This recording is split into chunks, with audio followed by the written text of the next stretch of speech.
Yeah. Um, it's something we're still learning. It's something which is different for each person and it's different for each company. And it is really, really difficult.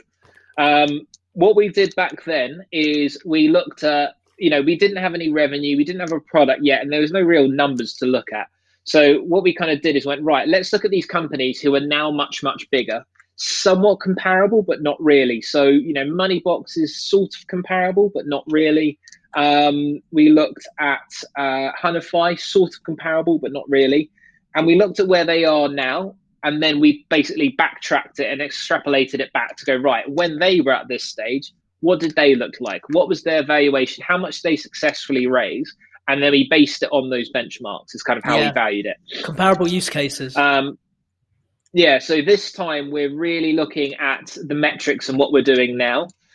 We're still pre-revenue, although technically this month we've started to make some revenue, but it's minuscule. We're raising this on kind of a pre-revenue front.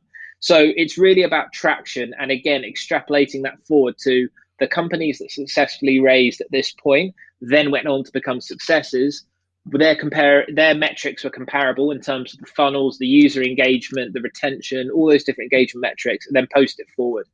In terms of approaching, I think it goes back to what I said before, where if you search out and are hanging around people who are interested in the same thing which you're interested in, and therefore creating a company around it, they will be interested in what you're doing. Yeah, So, you find people who are interested in social impact fintechs, people that are looking and talking about how to make a difference with money, how to change people's relationship with money, how to enable people to live their lifestyle better that just happen to be run by money. And within that, you've got a whole mix of people. You've got some people who are interested, some people that kind of nod along, some people that are like, yeah, this is awesome, let's do some stuff, and you get some collaborations. And sometimes you get that person that kind of sits and goes, yeah, that's interesting. Let's have a conversation. And then it's like, oh, you would invest. Oh, that'll be lovely. That'll be great. Thank you so much. Um, but I think the biggest mistake that we made is going, right, we've got a company, we can prove it, we've got the metrics, let's go after people for money. Because you call up and say, hey, my name's Bruce, you've never met me before, can I have some money, please? It doesn't work.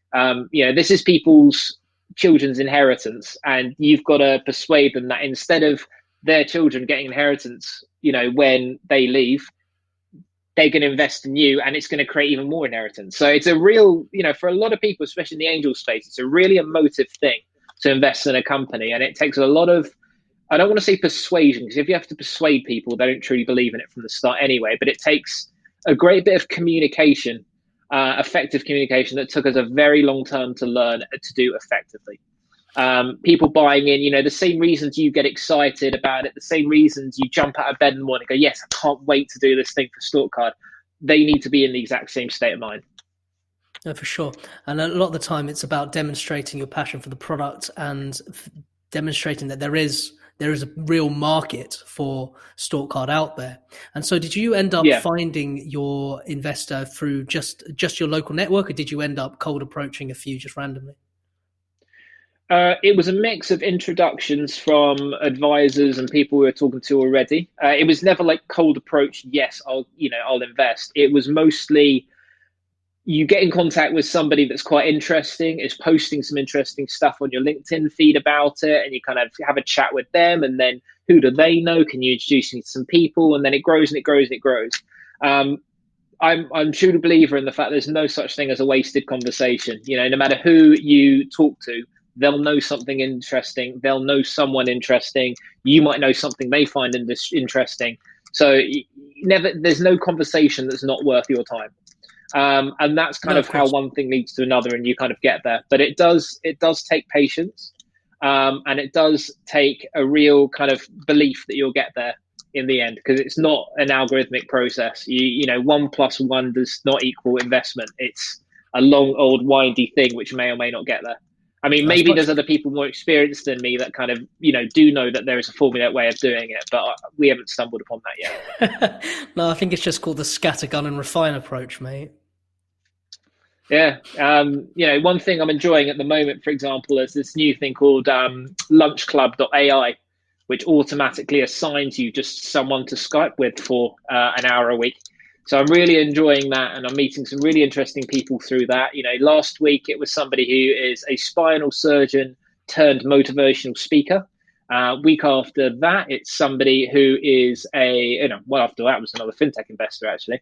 Week after that, it was somebody that's doing a queuing, building a queuing prediction system for takeout. And all of these people I've introduced to someone, they've introduced people to me, and it's just connections. So the more people you can go out there and meet, you don't know what you're going to find until you start talking to people. No, absolutely. I haven't come across LaunchClub.ai. I've been obviously using Shaper quite a bit, which is very useful.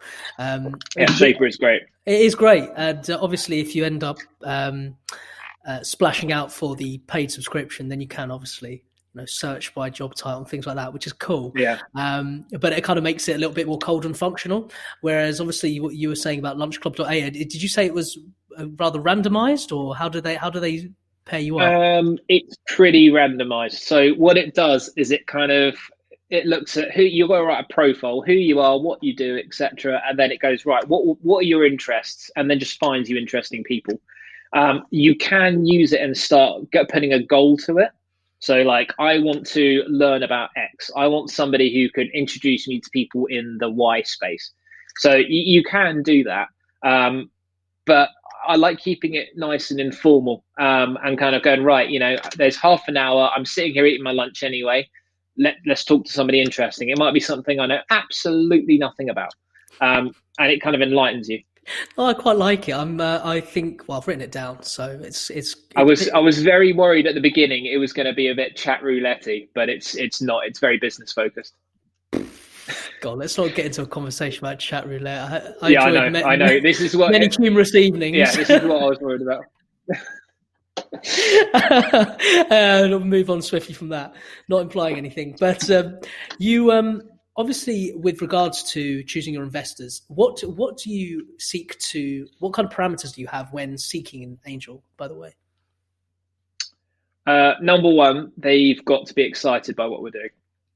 I really don't like the people who go, I've got a formula, insert CAC here, insert, retention here equals my return, yes or no. Have you got an exit strategy?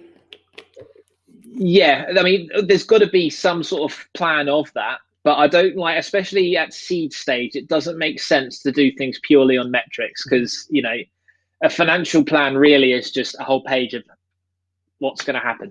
I think one person told us, I want to see your financials, not because I care what they say, but because it tells me whether you're ambitious or not.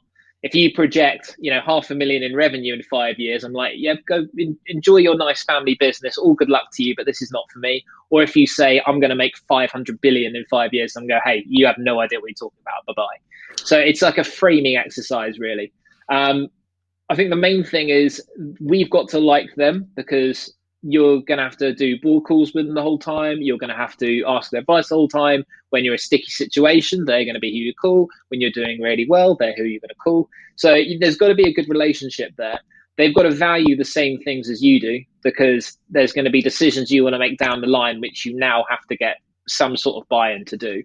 And it's mostly just about, are they after the same mission as us? Our strong mission is improving family financial finance, changing how families have a relationship with money, and are they in for the same thing?